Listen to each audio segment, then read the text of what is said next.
ak seen bakkan alors dañuy dem dellu siwaat léegi ci biir plateau bi.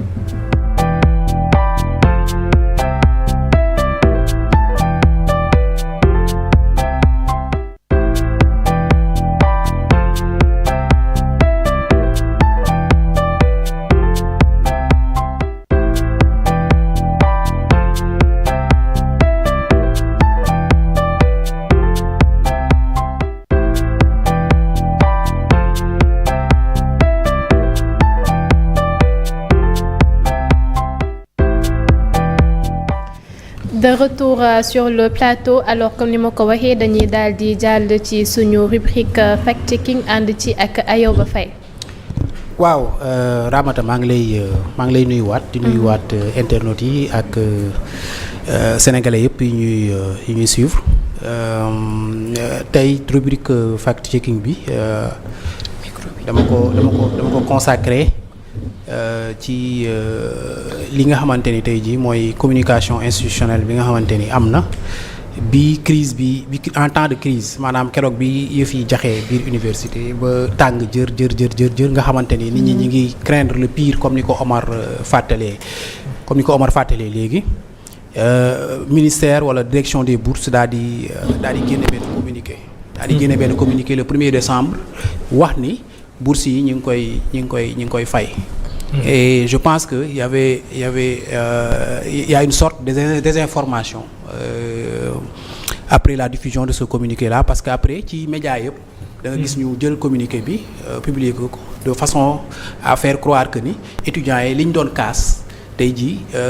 autorités yi wuyu si nañ leen ci commencé nañoo fay bourses yi alors que c'était totalement faux étudiants yi ñu doon kaas ak bourses yi ak communiqué bi nga xamante ni moom la direction des bourses génne ci digg crise bi ça n'a rien à voir communiqué bi nga xamante ni direction des bourses moom la génne mooy paiement bourse octobre yi ak novembre yi je pense septembre octobre novembre ñi nga xamante ni ñoom ñoo nekkoon ci mbedd mi di rayante ak ñi nga xamante ni ñooy force de défense de sécurité yi ñu doon kaas mooy les 13 mois arrière yi nga xamante ni master 1 yi ak master 2 yi moom la ñu amee et loolu pour man jar nañu taxaw seetlu ci maanaam sooy def fact checking ak lutte contre la désinformation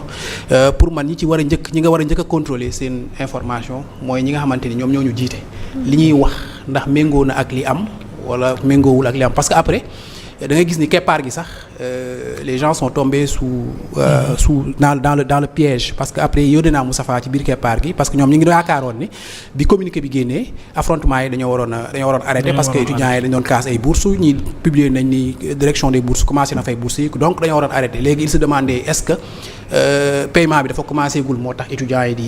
di kaas wala qu'est-ce qui se passe après ci laa yónnee Moustapha message parce que j'étais pas sur le plateau de keppaar gi ni ko en fait communiqué bi bourses yi muy wax paiement bourse yi muy wax ak étudiants yi paiement yi bourse yi ñuy kaas ça n'a rien à voir communiqué bi ci paiement normal la nekk boo xamante ni chaque fin du mois dañ koy fay te ñii ay arriéré 13 mois la ñu ça concerne les master 1 et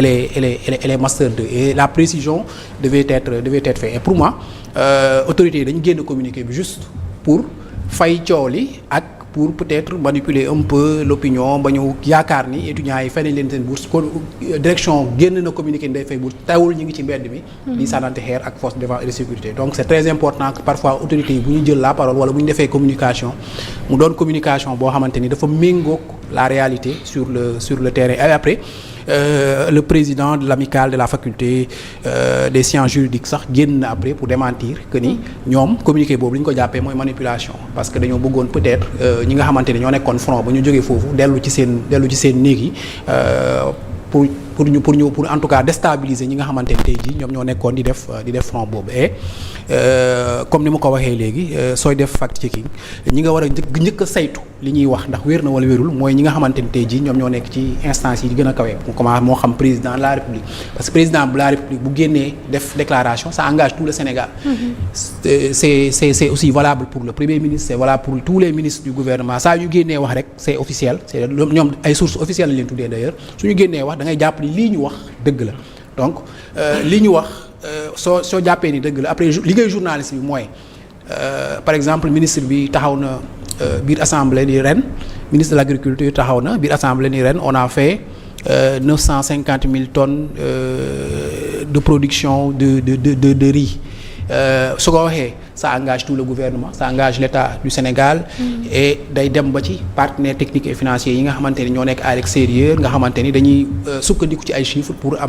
pour def ay investissement fii ci Sénégal léegi nag loolu liggéey journaliste bi mooy sur le terrain du ministre bi wax na ko rek dëgg la mais da ngay dem vérifier bu baax ndax effectivement ren jii suñu baykat yi produire nañ 950 000 et ça demande un travail boo xamante ni dafay laaj temps parce que après da ngay dugg ci ay nu mu tuddati ay direction ay structure dem ci paysans yi collecter ay renseignements après ñëw ni effectivement ministre bi li mu wax ni 950 000 tonnes de riz ren béy nañ ko dëgg la wala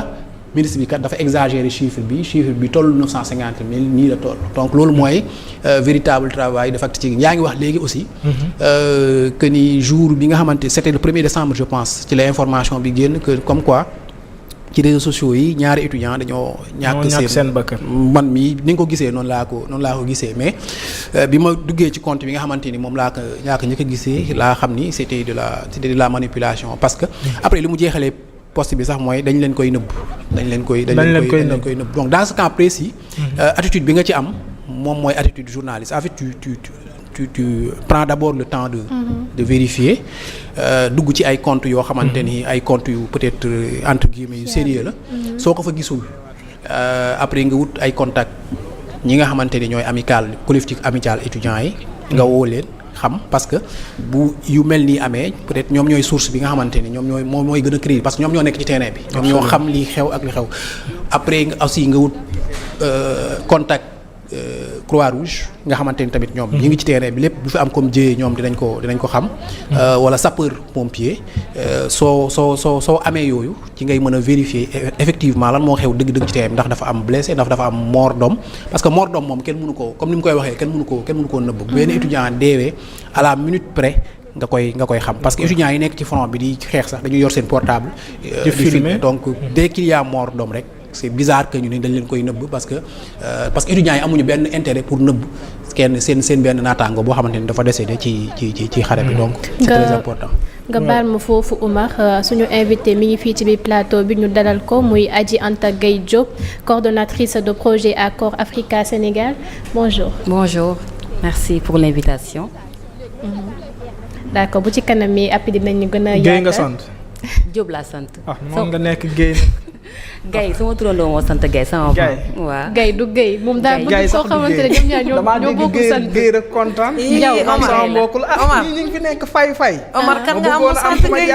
Omar kan nga am mu sant Gaye. man maa sant Gaye de. Omar Gaye baax na. man mii la voilà Ayoba li mu doon wax sànq dafa am solo muy ci communiqué bi nga xam ne direction des bourses génne na mais foofu laa bëgg ñu taxaw est-ce que mën nañu wooye loolu li nga xam ne mooy désinformation d'autant plus que ñoom li ñuy wax lu am la bourse yi c'est vrai que ñi la ñu ngi doon grève waa master mais communiqué bi mu génne aussi dafa tombeel ñu waroon a fay li nga xam ne mooy bourse yi est-ce que du ay manquement moo am ci li nga xam ne mooy communiqué bi ñu bind et non désinformation wala boog manipulation.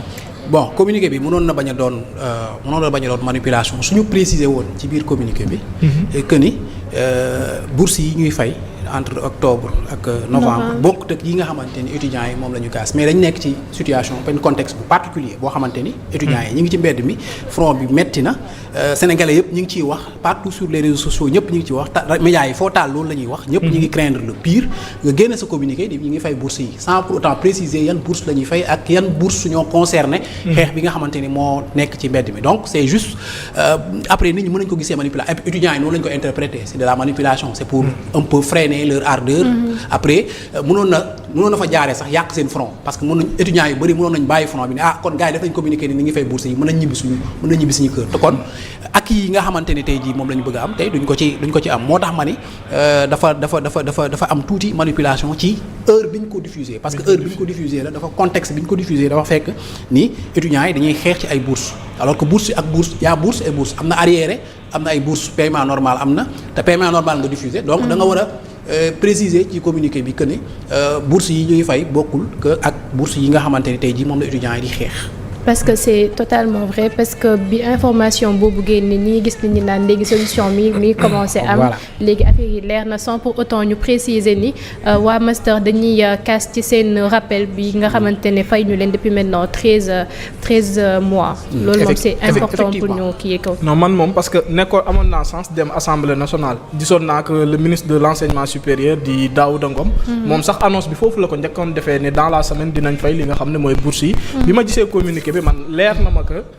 ñi nga xam ne mooy étudiants yi nga xam ne ñoo nekk L1 L2 licence ak ñeneen ñi la ñuy fay et pas waa master maa ngi woon biir keppaar yi bëggoon naa intervenir aussi comme ni nga ko waxee sànq. maa ngi koy wax gars yi ci plateau bi naan leen non waa master ñooy greffe mais communiqué bi mais Sénégalais yu bëri dañoo jàppoon que voilà xeex bi war na jeex man mii am na ñu ma interpellé naan gars yi lu tax ñuy xeex ba léegi alors que commencé nañ fay bourse ma naan leen non bourse yi dafa am ñu concerné ñi la rappel la ñuy laaj lu toll ci 13 mois côté boobu moom jàpp naa ne xaw ma ministère bi wala boog direction des bourses dañ ko def ci seen teef xaw ma naka la demee. dans un contexte de crise communication de crise moo war a am. waaw boo nekkee ci contexte de crise communication de crise ngay def. communication de crise doo ko def rek pour étudiants yi sooy publier damay fay bourse doo ko def rek pour étudiants yi tu le fais pour toute l'opinion. ñi nga xamante ni tey jii dañuy suivre les événements parce que nit ñi seen doom yi ñoo nekk université ñi seen rakk yi ak ñi seen mag yi ñoo nekk université di jàng donc tout le monde est concerné tout le monde a peur et cetera ngay def communiqué bu toll noonu nga xamante ni niveau d'information bi nga nekk yow sénégalais yu peut-être 90% nekkuñu ci niveau d'information boobu quand tu parles de bourse nga ni paiement bi suba lay commencer. ñëpp dañuy yaakaar ni li étudiants yi di xeex moo tax ngay communiquer. donc la communication doit être claire en temps de crise bu fekkee bëggoo ci manipulation mais soo fekkee da nga jël sa 2 bouts de phrase def ko ci benn papier rek publier ko ñu ne opinion bi yëpp ni fay nañ commencé nañ fay bourse yi donc étudiants yi nañ dellu seen kër je trouve que c'est un peu manipuler l'opinion parce que étudiants yi ñoom ci seen bopp xam nañ yow bourse yi ngay fay ak ñoom bourse yi nga xamante ni moom la ñuy kaas bokkul.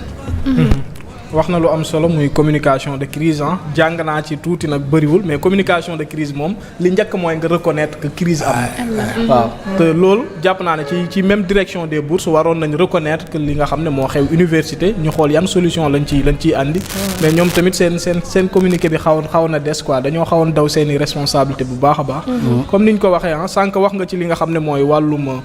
supposé mort yi nga xam ne 2 morts yi nga xam ne wax nañ ko fële ci université biñ ko gisee ñu ci bëri ci Sénégal yi tiit nañ yaa ngi wax ko benn compte TikTok lañ ko gisee loolu information bi ci suy génn est-ce que étudiants yi sax war nañ jëlee information ci ñoom suñ gisul ay vidéo yu réel que mort am na peut-être que nit mën nañ ko dóor bal mu nekk ci benn situation bu nga xam ne bu compliqué la ñoom étudiants yi ñu jàpp que ne mort am na alors que amul est-ce que du Croix-Rouge wala boog li nga xam ne mooy autorité sanitaire yi ñi nekk li nga xam ne mooy foofu ci fac bi ñoo war a wax que mort am na et non les étudiants. effectivement da nga war a am. Information bu certifiée surtout quand il s'agit de mort. xam nga manifestation yi fi jaar entre 2021 ak 2024 loolu ça avait posé un réel problème. yenn saa yi dafay am mort par exemple ku daanu ci terrain bi ñu filmer ko nga gis ni filmer nañ ko mu mel ne ni kii dafa décédé alors que bu ñu xoolee médicalement wala physiquement décédé wul. dafa sonn foog bañ ko yóbbu hôpital après peut-être ci la décédé. donc décès moom. médecin moo koy constaté. bu ko médecin bi constaté muy doog a officiel après bu officiel ci la autorité yi di ci wax autorité yi dañ ci yéex a wax. léegi nag autorité yi ak journalistes yi bokkuñu agenda loolu mooy problème bi autorité bi mooy choisir kañ lay communiquer ci tel événement journaliste yi moom loolu tënk ko journaliste bi dafay wut information ba xam ni décès am na. autorité bi bu fa nekkee di tergiverser naan foog ma xaar heure sangam moo gën a kii pour journaliste bi ñëw di décès am na université parce que c'est ça l'information en fait. donc journaliste bi nag balaa muy wax ni décès am na donc na ko leer par la voix d'une source officielle comme donc un médecin wala ku jege ki muy wax wala mu teg ci bëtam ni décès am na mu koy doog a wax parce que une fois mu génne ko. information bi bu rëccee après conséquences yi li ci am. après moom moo koy encaisser. mais Ayoba pour ñun ñi nga xamante ne ay journalistes sax ça peut se comprendre parce que avant ñu génnee ay infos il faut que ñu dem saytu ko xoolaat ko personnellement comme ni Oumar def j'ai fait pareil ndax bi ma duggee TikTok gis naa ni ay nit yi nga xamante ne am nañ ay abonnés yu bëri ñoom ñoo doon jël information boobu di ci def ay vidéo di wax ni ñaari étudiants gaañu nañ ci ma dem sama statut gis même chose nit ñi di dugg di partager affaire bi jaaxal ma mais comme j'avais pas vraiment des sources fiables mënuma ko woon dugalaat ou bien di ci wax mais ñi nga xamante ne nekkuñu ay journalistes lan comment on peut leur comme nan laa koy waxee. ñoom nu ñuy def ba moytu. voilà ci manipulation voilà pour moytu ko. waaw mooy éducation numérique. bi ma doon wax léegi nga xamante ni ci média bu nekk war nañ fexe utal ko place ba nit ñi di jàng nan la ñuy analyser une information certifiée. Information comme ni ma ko waxee woon fii bu njëkk ba foog mu am ay foog ñu sourcer ko d'abord. Information doo ñëw rek ni diw décédé na rek nga gëm ni diw décédé na. Information dafay am source. Journaliste bi ñaari forme source la am source physique source documentaire diw décédé na mi ngi nii sama man maa ko teewee ci sama kanam la xewe mu wax ko. tu le crois sur parole wala source documentaire mu indi la ay firnde yu wone ne diw décédé na soit mu indi la certificat de décès soit mu indi la aussi une photo qui montre que telle personne est décédée. Et loolu su fekkee yow doyu la yow mi nga xamante ne yow yaay saytu information bi da ngay dem ci médias yi nga xamante ne yow leer na ne médias yi du ñu diffuser ay fausse information wala nga dem ci ay compte yoo xamante ne ñoom leer na ne ñoom balaa ñuy publier information dinañ ko vérifier. nga wër information bi foofu ndaxam mi ngi fa ndaxam kooku diffuser na ko wala ndaxam ñooñu diffuser nañ ko bu ko ñooñu diffuser wul nga tey ci. parce que comme ni ma la ko waxee léegi paradigme production information dafa bouleversé journalistes yi amatuñu monopole di diffuser information ñoom kese. ñëpp mun nañ ko def comme cas wu kii décès deux étudiants yi ñuy wax benn nit mooy jógee fële du journaliste du dara mu wax ko après des comptes TikTok le reprennent après ça devient viral. Des milliers de personnes di ko gis yaakaar ni c'est une information certifiée. Alors que fi mu jógee. kooku du journaliste liggéeyam du tas xibaar. xamul nan la ñuy collecter info xamul nan lañ koy vérifier xamul nan lañ koy diffuser. Donc loolu moom mooy danger bi moo tax ñaari kii yooyu ñoo ci am information boo ko liiree boo liiree information ba mu jeex gisoo ci benn source da nga ci teey boo ci gisee source bi doyu la na nga dem vérifier ko ci yeneen canaux yoo xamante ni yow leer na la ne ñoom du ñu diffuser ay information wala nga dem par exemple nga dem Walfadjri. wala nga dem TFM wala nga dem ci compte Omar. nga ne Omar moom tàmmul di diffuser ay fausse information bi mu ko xamee ba léegi nga dem ci compte am nga vérifier yooyu yëpp gisoo ni information bi mi ngi fay daw yow tamit nga tey ci information bi doo ko weddi mais da nga ciy tey parce que ci alxuraan sax je pense que ci musulman yi buñ la yàlla nee na buñ la indilee information laataa ngay gëm wala ngay ñàkk gëm da nga koy vérifier da nga koy leerlu ba pare donc loolu. mooy la règle normale mais léegi li ñu seetlu mooy da ngay gis benn information muy circuler rek nombre de personnes yi ko lire ci ngay déterminer la véracité de l'information alors que c'est pas ça information mun na circuler ay millions de personnes di ko gis alors que du dëgg la preuve temps yële passé amoon na TikTok benn femme bu ñu ni woon dafa jógee xaw ma ci ban planète ñëw jaar États-Unis xaw ma Torenza la jógee. Des millions de personnes ont vu cette vidéo. Des centaines de milliers de personnes y ont cru alors que c'était de la désinformation donc information du ni muy virale loolay tax muy doon c'est pas ça qui fait sa véracité information source bi. mooy mooy li koy njëkk a certifié bu source bi dëgërul. yow da nga ci tey ba am lu ci wóor léegi nag fekkee journaliste taskatu xibaar nga yow amoo droit dégg teel rek ni dàmm na par exemple yow ni nga gisee information bi rek nga jël ko reprendre ko ci. wala Ramata gisoon ko rek jël ko reprendre ko ci tëb la Ramata amul droit boobu parce que moom journaliste la peut-être keneen am na droit bi koo xamante ni du journaliste. peut-être kooku xamul mais Ramata mi dem école jàng ni ñuy collecter ay données. ni ñu koy analyser balaa ñu koy diffuser amul droit gis benn information rek vérifier wu ko mu jël ko daal di koy reprendre loolu amul droit bi bu ko defee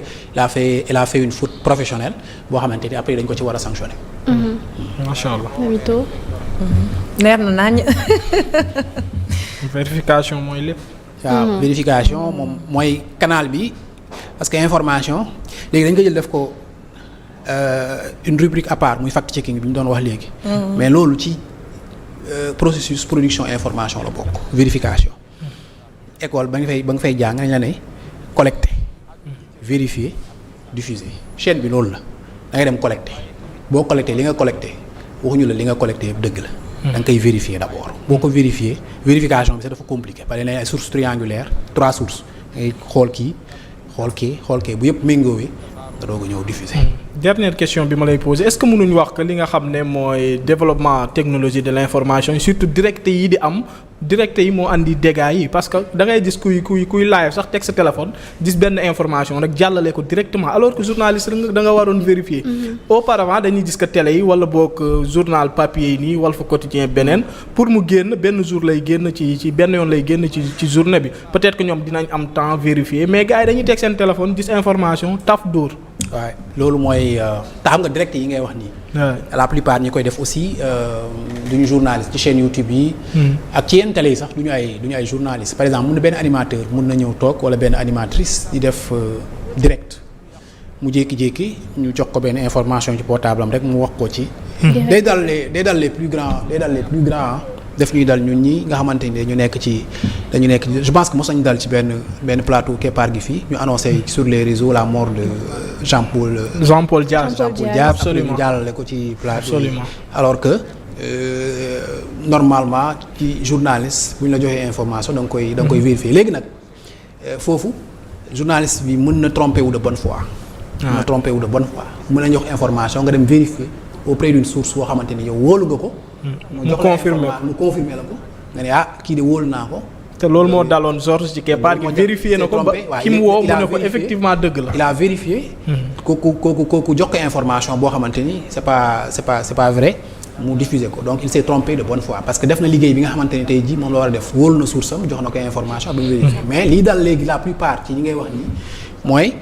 da ngay gis benn par exemple kenn mooy ñëw rek commenter nii di dara xew na fii rek kooku daal koy jël jàllale ko ci